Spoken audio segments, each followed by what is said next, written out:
I had a terrific career with the Country Roads Board going through to Vic Roads, but in 1988 I was seconded from Vic Roads to join the very fledgling Overseas Projects Corporation of Victoria.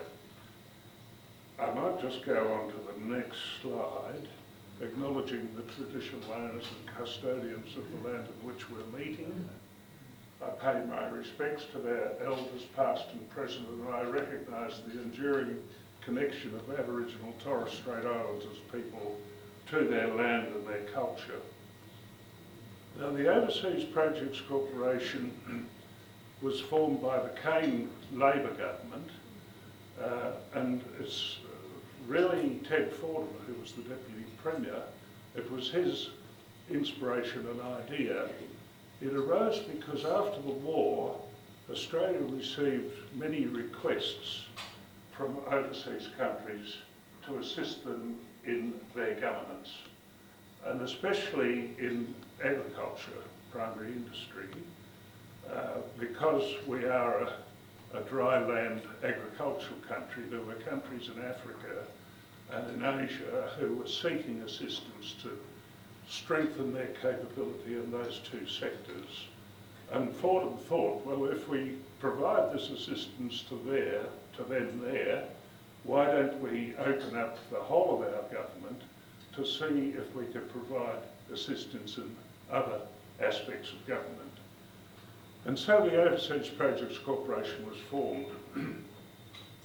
They gave us $500,000 on the proviso that we had to pay it back to the government within 2 years. If we didn't, we'd all be sent back to our government departments. And apart from myself, we had someone from the Education Department, someone from the Department of Agriculture, one generalist, he was an architect, and one health economist. And we sort of sat down and thought, how are we going to get into providing these services, because we had to market our expertise, procure jobs, and then execute. The company was fully owned by the Government of Victoria, and there were 2 shares, each owned by the government. I don't know why on earth that was the case. They told us that we could be independent of a public service, so we didn't have any of the restrictions that public service membership would provide. We had to operate using the funds that were generated from the projects that we were able to procure and prosecute. We paid a dividend each year to the government. We had an independent board of directors, very few of whom knew anything about foreign aid or expertise. One was from one of the newspapers. The only one that I can think of was a man who was a director of the Snowy Mountains Engineering Corporation. All the others knew nothing about the business that we were doing. And I felt this was rather disappointing, because obviously when I went to board meetings and so on, I'd have to explain in detail what they're doing, and they were sort of going, oh, that's amazing, isn't it? We were able to consult with private enterprise, so that we joined with other consultants and contractors from all over Australia, and sometimes from outside Australia, to assist us in the projects. We were able to pay staff bonuses, so we gave an incentive to the staff. If we're able to generate profits, then we can all share in the upside of that. We aimed to export Victorian government services, but we could also use other state and Commonwealth resources if preferred. And there are some states in Victoria who have strengths that we don't have in Victoria, and often we recruited people to join our teams from those states.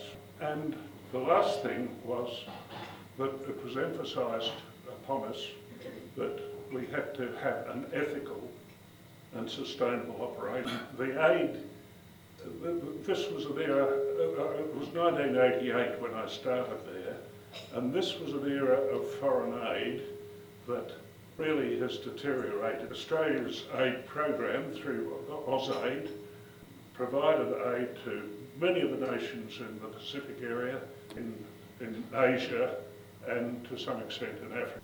And so there were companies like the Overseas Projects Corporation, commercial companies like ASL and Sagrick and Hassels and so forth, whose business it was to procure these projects and to make a profit from them. So this was always a bit of a conundrum to me, because we're making a profit, we're making a living out of providing aid to countries less fortunate than us. The areas, and Derek ran through these, are shown there so that it was very multi-focused. We weren't, although I was an engineer from Vic Roads, I got involved in education projects and health projects, and as general manager I oversaw most of them. It was a very broadly focused consulting organisation. To give you an idea, these were the countries in which we did our projects. Now there's a few outliers. You can see Uruguay and South America. That project came about because there was a Uruguayan member of the Victorian Parliament at about the time we started off. And he'd been involved in some self-help home building projects here in Victoria, and he wanted us to export that sort of expertise to Uruguay, which we did. There's also, you can see Ireland up there. This was an area that Vic Roads became involved in. We exported a lot of our expertise in road traffic signalling, and we installed the traffic signals, designed and installed them in Dublin. A problematic project, strangely enough. We also did it in places like Singapore, Kuala Lumpur, a few cities in India, China, but the one in Dublin was the most problematic of all, because Ireland at that stage was fairly broke. And once we'd installed the system and started our trials, we actually operated Dublin's traffic signal system from Melbourne for about 6 weeks, so that we could, sort of get it all operating. And then when we went back to Dublin, they said, why don't you continue doing it for us? And I said to them, look, this has got to be your system. You can't, have a system operated from the other side of the world. And they had great problems in sort of obtaining staff and training them up in order to own the system. But I'm happy to say it's still going, as the systems in the other cities are. But you can see the focus of our work was mainly in Asia, and it doesn't show up in this plan, but most of the Pacific Islands to our east, a little work in Southern Africa and Egypt, and some work in the Middle East. And one job in Ghana, that was the only job we did in West Africa. Now in the Pacific, just a few examples of the sort of work that we're involved in, but we did police training in Fiji and drug control. This is in Papua New Guinea, sorry, police training and drug control. The drug control was that, and I'm talking about legitimate drugs here, was that, they couldn't provide health services to remote settlements. Often there were no roads in there, and the drugs have to be kept under very strict refrigeration and other things. So we were looking there at how we might establish a network in Papua New Guinea of places around the place where we could store those drugs. And what drugs?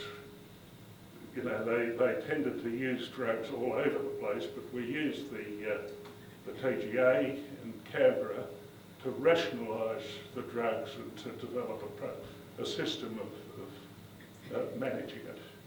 I have to say, it only half worked. Some areas, we had diesel-driven refrigerating systems, and they forgot to sort of fire up the generators, and it was only half successful. Fiji, we did a lot of roads construction and maintenance. In fact, the very first project that we won was a Asian Development Bank funded project for the construction of some roads in Fiji on the main island.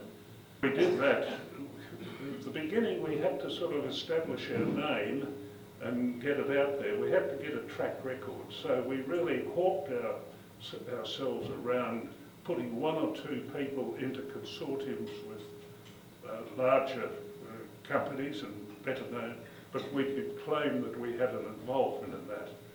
And in Fiji, Vic Roads itself did negotiate with the Public Works Department over there on the very first project, and we did it at a very cut rate. It was sort of really a not-for-profit sort of arrangement, but at least it gave us an involvement that could say that we were involved in the construction and maintenance of roads in Fiji.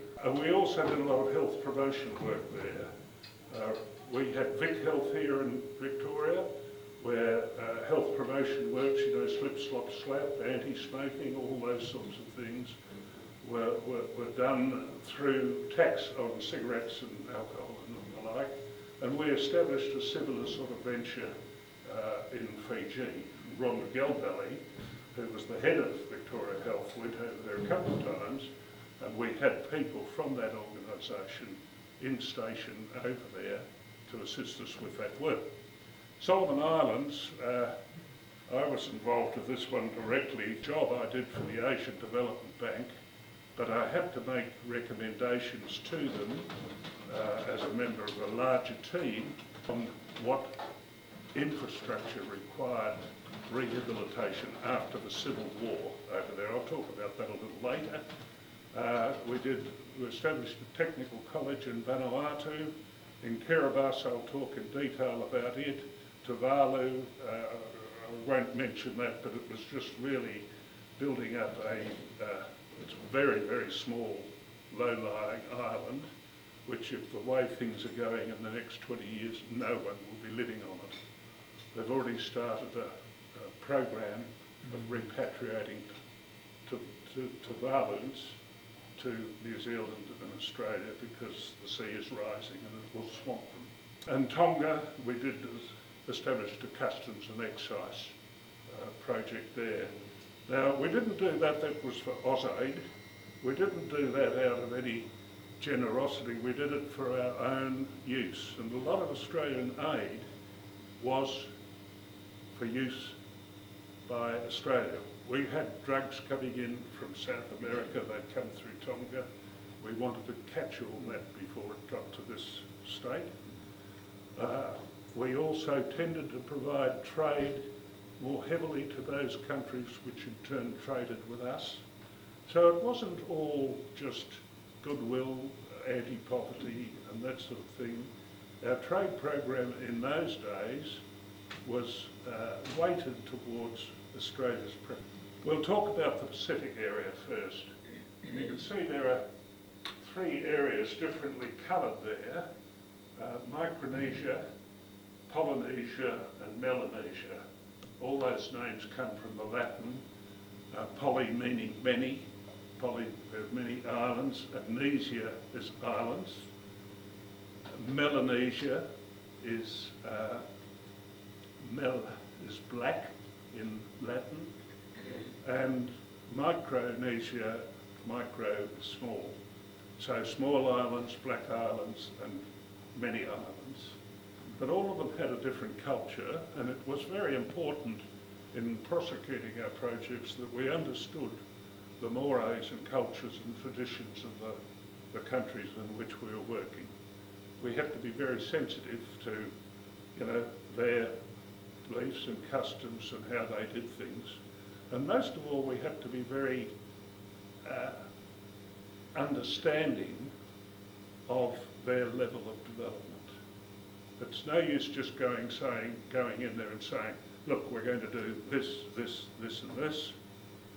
you've got to go in and work with them to determine where they want the work and how they want the work to be prosecuted. Give them ownership of the projects that we're doing and work with them in a very understanding way.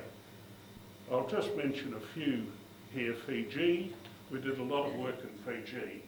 I mentioned the road projects. They were ongoing for the whole time I was with the OPCV. That was from 1988 to 2001. We always had, funded by different organisations, and involvement in the road sector, which was really good because we were able to build up a relationship with the Public Works Department and assist them in all aspects, design, construction, maintenance. And I'm going to talk about a little project down here in Kandavu, which is the fourth largest island in Fiji. There's about 1,000 islands in Fiji, many of them uninhabited. And this is a map of Kandavu. Now, it's about, that's not working, it's about 60 kilometres long. And you can see it's a bit like a figure of 8 in that there's a very small neck at Vernissea in the middle of the island. That's only an island. And the project that I was involved with here, this is an aerial photograph coming into land at the runway. Yes, and the township of Vernissea is just on the left of that slide. And the project involved the delivery of health services there, and I was joined as part of an Australian aid team to go to Kandavu and look at the existing health infrastructure and then design a project to strengthen the delivery of health to those people. There are 10,000 people live on that island, and here am I with one of my colleagues, one of the chiefs. We went down in a dive boat. There was a team of about 8 or 9 of us, all with different expertise. There was a doctor and there was a nurse and I was an engineer and so forth. And there were a couple of AusAid officers themselves. And we would, each day, in a rubber ducky, we would go into the islands around the shore, because that's where all the population was. There was no indoor settlements, inland settlements. And we would sit with the head man of that village and we'd drink kava. That was the traditional welcoming in Fiji. And I did this for my country because it's the worst bloody drink you'd ever find in your life, but someone had to do it. And this was at Soso. Soso is not too far from Vernissea, but on the other hand, it's a world away, because to get to Soso, to get to Vernissea from Soso, you have to go right around the end of the island and come back to 50 kilometres north of where this village is. And that was one of the problems, that if someone got appendicitis at Soso, they'd be put in a dugout canoe and rowed around the end, and by the time they get to the hospital in Vernissea, they'd be dead. So one of the first recommendations was that we should provide them with a motorised launch that, and actually put a communication system across the island with radio antenna everywhere, so that people could report their needs and we could send the launch around.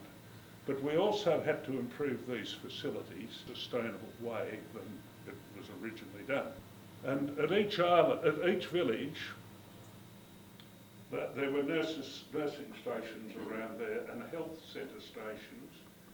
The only hospital was at Vernissea, and it was only for 12 beds, accommodating a population of 10,000 people. But they had organised nurses and health assistants. Those health assistants were actually women who were trying to get their communities to live in a more hygienic environment. We think of the Pacific as a tropical paradise, but in fact many of these places were amongst the lowly, poorest places that you'd ever see, with no toilet facilities. They'd defecate on the beach, and you know, sort of this idea of the paradise in the Pacific is limited only to those tourist locations where people like ourselves might visit. And here I am, I'm making a bit of an impression with the ladies. The ones in the white uniforms are the nurses, the ones in the red uniforms are the health workers. And they would be encouraging people to put their rubbish in designated locations so that they could treat it properly, and cleaning up, you know, sort of after the animals in the street, and generally trying to improve the environment in which they lived. Part of that was to build a hospital in Vernissea, a bigger hospital. You can see the original hospital on the right, and on the left you can see part of the new hospital that was built as a project. I emphasise we didn't do this. That was built by a contractor who won the contract after we'd submitted our report to AusAid. And this is the group of us boarding the aeroplane to fly back to Suva from Vernissea. 80% of Fijians die of non-communicable diseases. It's one of the diabetes capitals of the world. It affected the Fijian population more than the Indian population, mainly because the Indian population had community organisations which encouraged people to talk about their health and so on, whereas the Fijians didn't have those organisations, like the women's clubs I'm talking about, like Probus and so forth. And the Fijian women didn't know that they had diabetes. Also, New Zealand, I'm not blaming New Zealand because Australia might have been involved in this as well, they exported the fattiest cuts of lamb meat, of lamb flaps, to Fiji because no one in New Zealand would eat them. And everything, of course, it grew sugar, and so their diets were heavily flavoured with sugar. And even in that, I don't know where, the photograph I had with the women there, if you'd noticed, they were full of cream cakes and things totally alien to Fijian custom, but which they were used to. So we did have a project there with a Melbourne specialist in the treatment of diabetes, and we also created a health promotion agency there to generally improve people's health. So we had that ongoing road construction involvement, and we established with two very, very senior police officers, one of whom became the Victorian Police Commissioner after he came back, in establishing an academy to recruit and train Fijians for the police. And part of that was to try and get, I think it was 30% of their members to be women. And over the years we achieved that. But strangely enough, one of the greatest police issues in Fiji is domestic violence. And many of the police women had married policemen, and on Monday mornings they'd come along to the academy with black eyes, you know. Their husbands were belting the hell out of them over the weekend. We'll go on to the Solomon Islands. This is, I won't dwell here, but there are two main islands, Guadalcanal, where Honiara, their capital, is, and Malaita, which is just above it, the longer, thinner island. two distinct, this is all part of Melanesia, two distinct different cultures there. And it was a little bit like Fiji. In Fiji, the governance and the jobs in government and the courts, even the doctors in the hospital tended to be Indians, and it was the Fijians who did, you know, the more menial tasks. In the end, in 1987 was the first, 88 was the first coup there, where the army, the Fijian army, which is Fijians, they took over the government and kicked a lot of the Indians out. And many people here would probably know people of Fiji Indian heritage, because many of them came to Australia. It was the same with Guadalcanal and Malaita. The Malaitans tended to be more ambitious, place more emphasis on education, to the point that it got to the stage where a civil war broke out between them. This is, in Solomon Islands, I think it's got about 5 World UNESCO heritage sites. It's incredibly beautiful in parts. This is a map of the island. You can see the road is just to the north. There's no roads on the bottom southern end of the island. The southern end of the island is called the Storm Coast. It's perpetually belted with huge storms. So the population really is centred around the north. To exacerbate this civil war, there was a group of people from the south who went round to Honiara objecting to the fact that they were ignored in all the Solomon Islands government projects. They felt that they weren't getting a go. So this civil war became terribly mired between 3 different parties. And what happened is that they blew up all the infrastructure. Now they've just, in Honiara, installed a water supply system, and this is that system. I can remember walking through grass this tall to get through it. I thought I'd die, but we got there. But during the war, that had been blown up. And my task was to look at all the roads and bridges and hospitals. They burnt down all hospitals, schools, any government infrastructure they totally destroyed. And of course a poor country like that had no facility to be able to re-establish it. So the Regional Assistance Mission to Solomon Islands, excuse the misspelling of Solomon there, known by the acronym RAMSI, was set up by various countries, with Australia being a lead organisation in trying to restore order there, which was done. And you can see some Australian soldiers here and a local woman who'd been trained up by Australian police.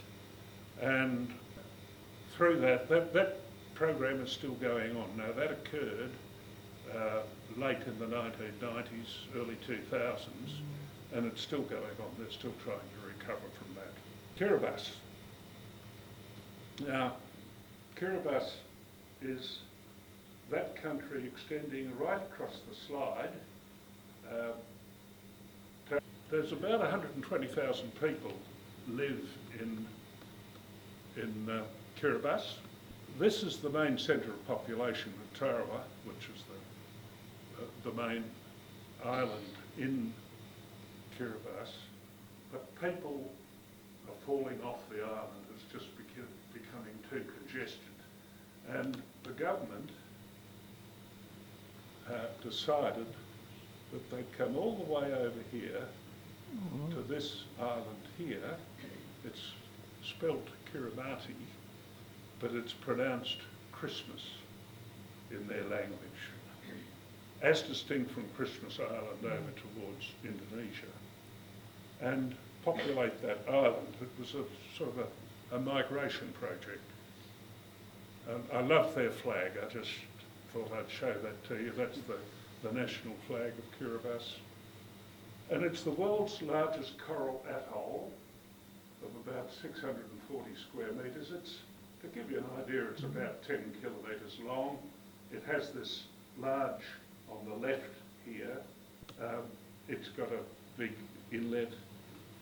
It's flat. The highest point is only 13 metres above sea level. And there's no water supply. Oh. They're dependent on runoff or water from the ground, which is 1 to 2 metres below ground level. And again, this was an Australian aid project. We were to look at how we could provide water to a population of about 10,000 people. This is a satellite view of the island. It had really nothing there. The soil was very bad, and it was half due to this. Christmas Island was the first atomic bomb testing carried out by the British government in the 1950s. And then to make matters worse, the Americans came in 1962 and let off more.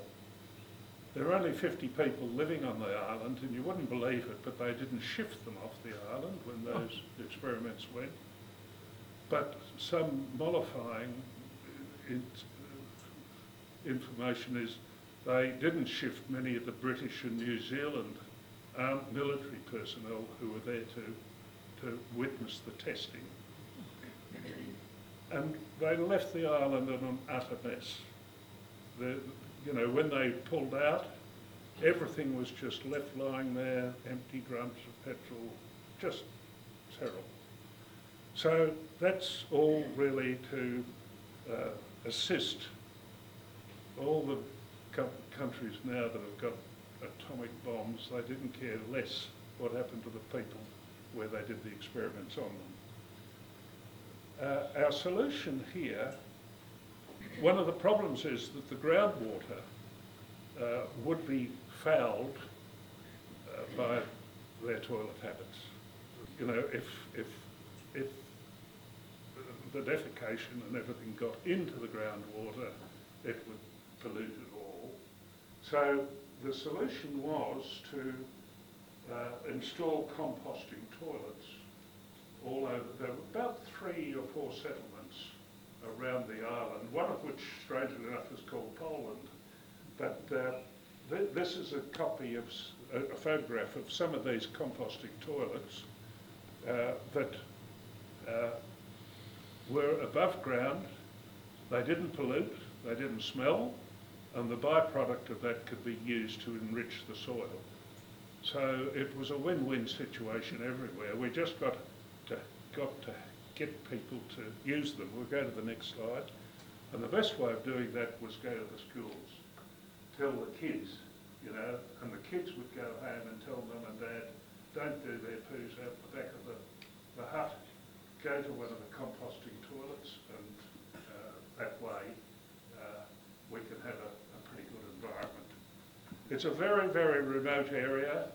You could only get it via Hawaii. A small plane from Hawaii flies in about once every week to get there. Okay, Samoa. We did a lot of work. I love Samoa. There's about 200,000 people live in Samoa. These 2 main islands, Upolu, which is the main island, and Savaii. Savaii, although it's bigger, there's only about 12,000 people live there. Most of the people in Samoa live in Upolu, of which Apia is the capital city. And again, it's a lovely area. That's one of the whāleis where they live and sleep. Next. And this is my colleague Vic Asher-Graham. You might remember Vic. He was a trainer associated with those projects, and the girl worked in our office, and she invited Vic and I out to her whālei out of our pier so that she could give us some coconuts. Coconuts is the only agricultural project that Samoa exports. it's dependent on, I suppose there's another thing there, they export a hell of a lot of good rugby players, but they're totally dependent on foreign aid. New Zealand is very generous towards Samoa, and in fact New Zealand's army provides defence services for Samoa. And the other thing is they're reliant on families of people who are working here receiving money sent home to help them live. So we're talking about countries with great poverty and very dependent on foreign aid. We also established the Public Works Department there and got them on a very good operating level. Peter Lowe was you know Peter, I'm talking to Graham. He was the project leader for that, and it was terrific. And I became good friends of the director of the public service, Isakupi Punavalu, who was educated at Sydney University, but we spent quite a lot of time together here in Melbourne. Asia, these are the various countries. I won't be able to go through all of these because I'm aware. For about another 5 or 10 Yeah, minutes. I'll just go through. I'll just talk about China for a bit, because when I worked in China, and I visited China probably more than any other country during my tenure there, Australia was giving aid to China right through until the very last job I did in 2001 was an Australian aid project to China. And what you see now in China has just been an economic and management miracle. You know, criticise all you like. The misconceptions in many cases you hear about China. I'd rather live in China than live in America, I can tell you that straight out. And in Xi'an, and apologise for the terrible photographs, Mr. Guo on the right was my interpreter, and in Xi'an, Dr. Feng had taken it upon himself to translate the international conditions of contract into Chinese, because when I started there, everything was built by huge Chinese corporations. I invited the Director of Communications to come out to Melbourne once, and Reg Patterson, who was the chairman of Vic Roads at the time, said, "Oh, invite him out to lunch, in the boardroom." And Reg was talking about Vic Roads. He said, "Look, we've got 5,000 or 6,000 people working for us. You know, we're really quite a significant." He said, "How many have you got on yours?" And the interpreter spoke to the director, and he turned round, said something in Chinese and burst into a big grin, and the interpreter turned to Reg and said, 1.25 million people. And Reg just said, "Shit."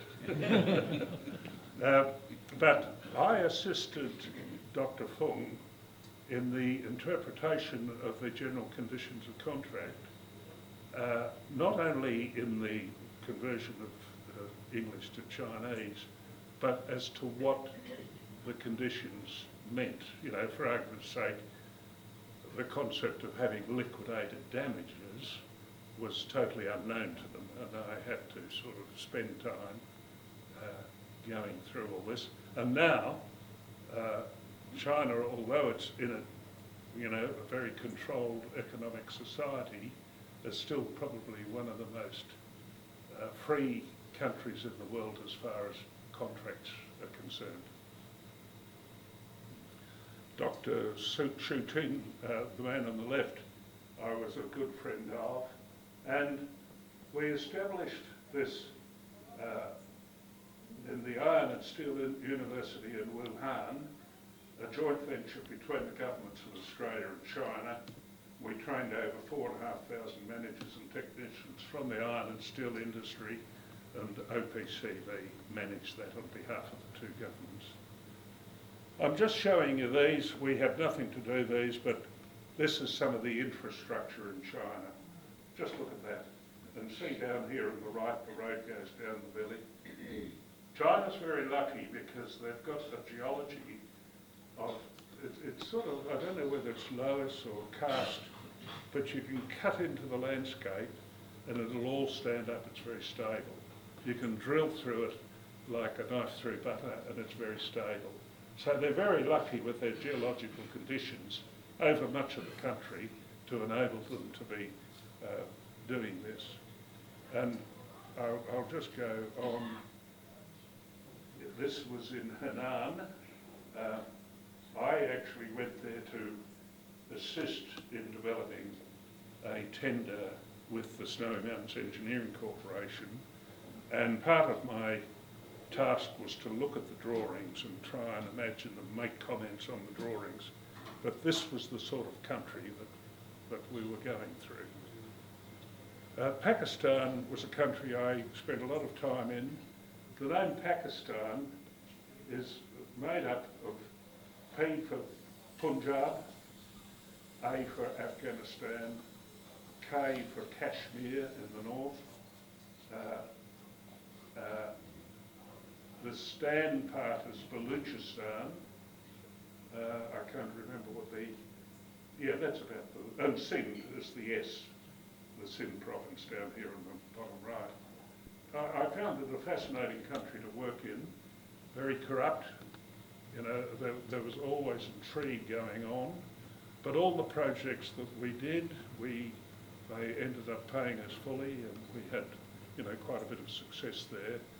Here, these four men I brought out to Australia to do some extra academic courses, and I showed them around. These four men were from the Lahore Corporation, engineers, and I established whenever I was in their area, we'd always get together and have a good time. This was the old area of Lahore. Lahore is a wonderful place. Now, this is interesting. I mentioned how we tried to get into projects at the very beginning, and we were able to get two people into this project. It was a preservation study of the city of Hanoi in Vietnam. And you can see the French influence here. When the war finished, they wanted to bulldoze the whole place and rebuild it. But there's so much French tradition here. You know, the world community said, no, we've got to preserve this. And again, this was AusAid. We had a geographer from Monash University. I was able to get a planner and a traffic engineer in here to do this study to preserve the old centre of Hanoi. In Laos, we had a terrific project there, educating young girls. Part of the problem of poverty is there's too many people, and women give birth to babies too soon. And the hill people down towards the south here, they had their own language, and the girls were usually pregnant by about the time they're 13. And of course they have big families, they can't feed them. And the idea was to intervene in this cycle, educate them, and you know, with education comes more enlightenment and you reduce poverty. And here, I'm happy to say, unlike most of those other projects I've talked about, they were projects with a beginning and end. And the World Bank or the Asian Development Bank, AusAid for that, once the project was finished, they didn't want to know any more about it. But in Laos, on this project, the international community turned it into a program so that once one section of it was finished, it was carried on by someone else. And by the time I left OPCV in 2001, there was some discernible improvement in that particular population. Bangladesh, this is Dhaka. It's the ritual capital of the world. You wouldn't believe it, they wanted us to install traffic signal systems there. And I said, no, look, I don't think we can do it. I did a lot of work in Thailand on the Ramanine Bridge. I personally was involved in this because, as you can see, it's a bridge of a similar configuration as Westgate Bridge. And like Westgate Bridge, with a steel box girder, they had difficulty getting the asphalt to stick to the steel. And unfortunately, it all peeled off. I'd now like to ask Graham Gilman to come forward to give a vote of thanks. And perhaps even a present to David. Oh. I should add, Graham and I had lunch together yesterday. Thank you, Derek. Well, like David, I started with Vic Roads, the Country Roads Board back in the early 60s. And like David, I also started in the organisation's bridge design submarine. So I've known David for over 60 years, fair while. And I actually know him in a sense quite well because, as Derek touched on, David has written and produced a number of books, including his own autobiography, and that makes a very interesting read, especially for anybody who grew up in Victoria in the early 40s. Aside from that, I'm guessing that people, when they left home, most members, when they left home this morning, if you've been asked the question, what does OPCV stand for and what does it do, you would probably have struggled to have given much of an answer. But now, after David's interesting and informative presentation, I think you'd all be able to answer that question pretty comprehensively and very well. So, David, on behalf of the members, thank you very much for your interesting and informative talk, and I'll just ask if you'd like to show your appreciation again. Thank you.